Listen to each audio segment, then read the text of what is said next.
ஸ்ரீ குருப்யோ நமஹ. தெய்வத்தின் குரல் மூன்றாம் பகுதி 124வது தலைப்பு. அறிந்தவனும் அறியாதாரும். அஞ்ஞானிக்கு இச்சாலாபத்திலேயே பற்று. அதற்காகவே சாஸ்திர கர்மாக்களை செய்கிறான். அந்த சாஸ்திர கர்மங்களையே ஞானியும் பண்ணணும் அப்பா என்கிறார்.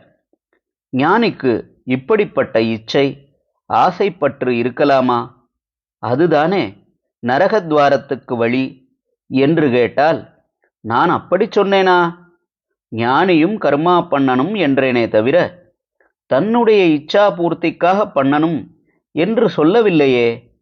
சந்தேகம் இருந்தால் இப்போதே குவாலிஃபையிங் கிளாஸ் போட்டு விடுகிறேன். குர்யாத் வித்வான் ததா அசக்தஹா என்று அசக்தகவை சேர்க்கிறார். அசக்தகா என்றால் பற்றில்லாதவனாக என்று அர்த்தம். முதலில் அஞ்ஞானியை சொல்லும்போது முதல் வார்த்தையாகவே சக்தாகா என்கிறார். பற்றுள்ளவர்களான என்று ஆரம்பித்தார். சிறியதான இந்திரிய இன்ப பயன்களில் பற்று கொண்டவர்களாக அவித்வான்கள் எந்தெந்த கர்மாக்களை செய்கிறார்களோ அவற்றையே வித்வானும் இப்படி பற்று இல்லாமல் செய்ய வேண்டும் என்கிறார். எதற்காக? ஞானி என்றால் ஞானம் அடைந்து விட்டவன் என்று அர்த்தம். ஞானத்துக்கு அப்புறம் அவன் அடைய வேண்டியது எதுவும் இல்லை.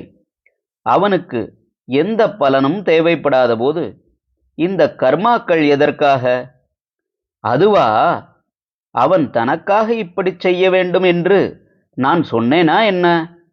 பின்னே ஏன் செய்ய வேண்டுமென்றால், சிகீர்ஷுஹு லோக சங்கிரகம்.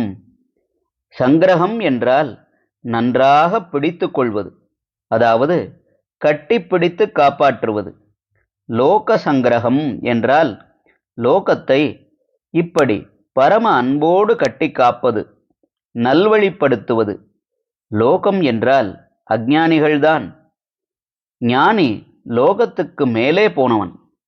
சிகீர்ஷுஹு விரும்பி, லோக சங்கிரகம் சிகீர்ஷுஹு உலகத்தை உயர்ந்த மார்க்கத்தில் கொண்டு போக வேண்டுமென்று விரும்பி.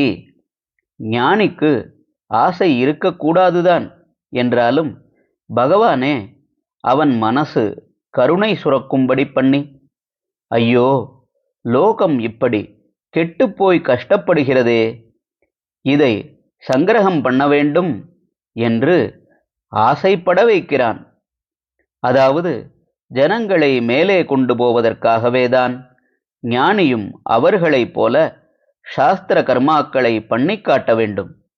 தன்னுடைய உச்ச நிலைக்கு அவர்களை அழைத்து கொண்டு போவதற்காகவே அவர்கள் இருக்கிற ஏணிப்படிக்கு இறங்கி வந்து அவர்களுடைய கையை பிடித்து கொண்டு சம்கிரகம் என்றபடி நன்றாக இறுக்கி பிடித்து மேலே ஏற்றிக்கொண்டு போக வேண்டும்.